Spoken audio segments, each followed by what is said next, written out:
So children, continuing ahead with chapter 14. Now we have reached the easiest part of this chapter, which is exercise 14.2. Exercise 14.2 में mode निकालने का बोला जाएगा आपको.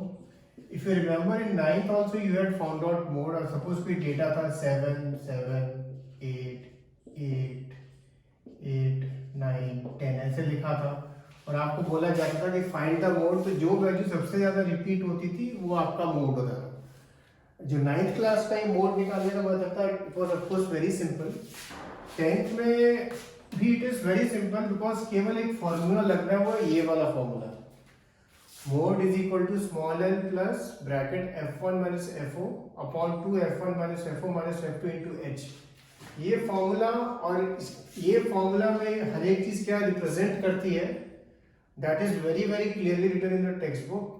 और आप क्या वो, but that thing you have to remember. जो एक्सरसाइज 14.2 केवल एक ये फॉर्मूला है और ये फॉर्मूला लगाना भी बहुत इजी है. जो मीन वाले सम्स हैं उनमें ज़्यादा कैलकुलेशन होती है. कंपैरेटिवली मोड आपको बहुत इजी लगेगा बिकॉज उसकी कैलकुलेशन बहुत बहुत छोटी होती है. But at the same time जो सबसे ज़्यादा मेजर मिस्टेक जो चिल्ड्रन मेक करते हैं वो है ये वैल्यू सब्स्टिट्यूशन में, कि f1, f4, f2, ये जो वैल्यूज जो सब्स्टिट्यूट करते हैं उसमें सबसे ज़्यादा मिस्टेक होती है. सो आई ऑलवेज रिकमेंड कि जब भी मोड का सम आए फॉर्मूला लिख दो और वैल्यू सब्स्टिट्यूट करने से पहले आप लिख दो चीज़ें क्या है, एल, f1, f4 जो भी चीज़ है पहले आप लिख लो, उसके बाद आप सब्स्टिट्यूट करो सो दैट मिस्टेक होने का चांस बहुत कम हो. मोड वाला सम जब भी आएगा फर्स्ट स्टेप आपको करना होता है you have to decide the modal class. और मॉडल क्लास कौन सी होती है, सपोज एक ये डेटा दिया है तो जिसमें फ्रीक्वेंसी सबसे ज्यादा है वो आपकी मॉडल क्लास है. तो ये हमारी, जैसे इस डेटा के लिए ये हमारी मॉडल क्लास है, ठीक है, क्योंकि इसमें 8 है फ्रीक्वेंसी, तो this is your model class. ये मॉडल क्लास क्यों हमें डिसाइड करनी होती है, क्योंकि इसके बेसिस पे ही इन सब की वैल्यू सब्स्टिट्यूट की जाती है. फॉर एग्जांपल इस पर्टिकुलर सम के लिए अगर आप देखो, सबसे पहले एल है lower limit of the modal class, ठीक है. तो मॉडल क्लास हमारी ये और ये क्यों है, क्योंकि यहाँ पे 7 है, 2 है, 2 और 1 जो सबसे ज्यादा वैल्यू होती है वो हम मॉडल क्लास लेते हैं. तो lower limit of the modal class अगर आप देखो तो क्या है 3, तो एल आपका क्या होगा 3. फिर सिमिलरली एच है size of the class interval, ठीक है. यहाँ एच होता है size of the class interval. ये अगर आप देखो सबका क्लास इंटरवल क्या है 2 है, तो एच का वैल्यू आपका क्या है यहाँ पे 2. F1 है frequency of the modal class.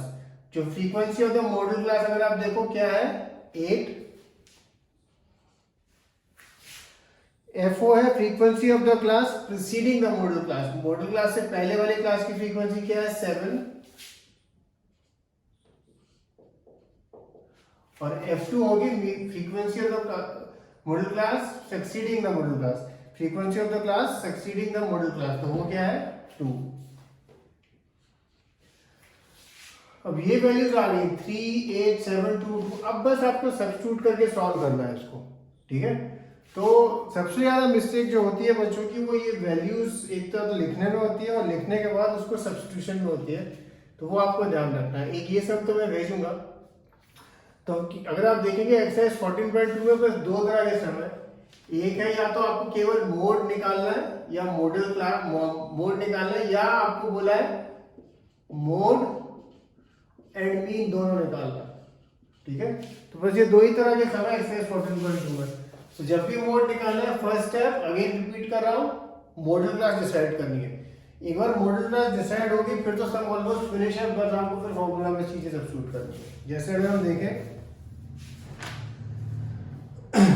exercise 14.2 first sum, the following table shows the ages of patients admitted in a hospital during a year. और फिर आपको ये डेटा दिया हुआ है. So सबसे पहले जब आप डेटा स्टडी करते हो आप देखते हो 35 to 45 में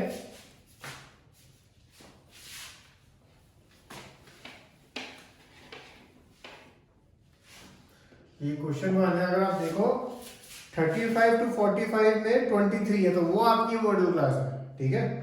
लिखा है find the mode and mean of the data given above. तो मोड निकालने के लिए मॉडल क्लास आपको मिल गई, उसके बाद वो फॉर्मूला में सब्स्टिट्यूट करके आपको बस निकाल देना. मीन के लिए अज्यूम्ड मीन मेथड ही यूज करना, ठीक है. मीन के लिए अज्यूम्ड मीन मेथड ही यूज करना, okay. Similarly, question number 2. The following data gives the information of the observed lifetimes of 225 electrical components. Determine the modal lifetimes.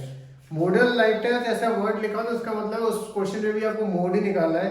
Again आप देखेंगे इसमें आपकी मॉडल क्लास कौन सी है, 60 to 80, क्योंकि उसमें फ्रीक्वेंसी कितनी दिखती है, 61. Similarly, question number 3. The following data gives the distribution of total household expenditure of 200 families of a village. Find the modal monthly expenditure of the families. Also find the mean. तो इसमें again आपको mean और mode दोनों निकालना है. और again इसमें mode के लिए अगर आप देखेंगे तो हमारा कौन सा होगा, ये है 15 to 2000 वाली, क्योंकि उसमें है एंट्री 40, वो आपकी मॉडल क्लास होगी. और मीन ऑफ कोर्स आपको अज्यूम मीन मेथड से निकालना है. Question number 4. The following distribution gives the state-wise teacher-student ratio in the higher secondary schools of India.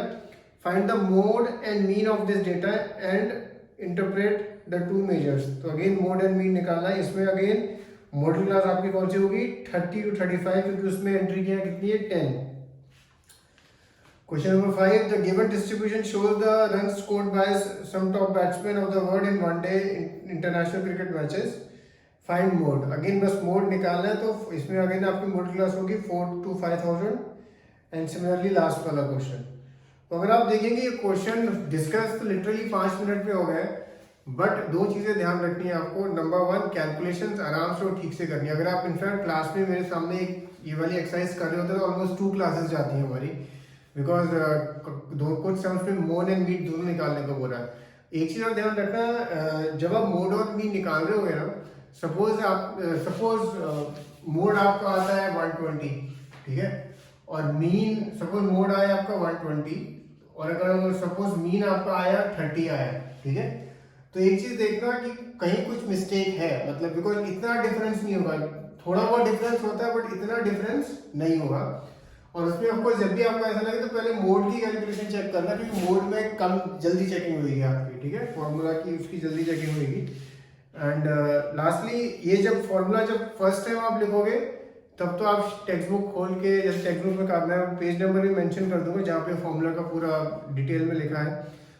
Initially जब आप करोगे फर्स्ट टाइम तो ऑफकोर्स आप फॉर्मूला भी देखोगे एंड कौन सी चीज़ क्या रिप्रेजेंट करती है वो भी देखोगे. और उसके बाद एक बार फर्स्ट क्वेश्चन हो जाए, आगे के एक्सरसाइज के क्वेश्चन स्टार्ट करने से पहले ही लर्न कर लो कौन सी चीज़ें क्या है, and then you start using the formula. ये इस आपको लग रहा होगा ये एक्सरसाइज तो कितनी सिंपल है, बट मैं बता रहा हूँ सरप्राइजिंगली 14.2 में सबसे ज़्यादा मिस्टेक करते हैं बच्चे, specially in exams in substitution, because वो ठीक से याद नहीं करते कि L क्या है, F0 क्या है, F1 क्या है. तो वो चीज़ याद करना इंपॉर्टेंट है. So learn it properly and then proceed ahead. Okay. So we have to finish these sums of exercise 14.2. Okay. Cheers.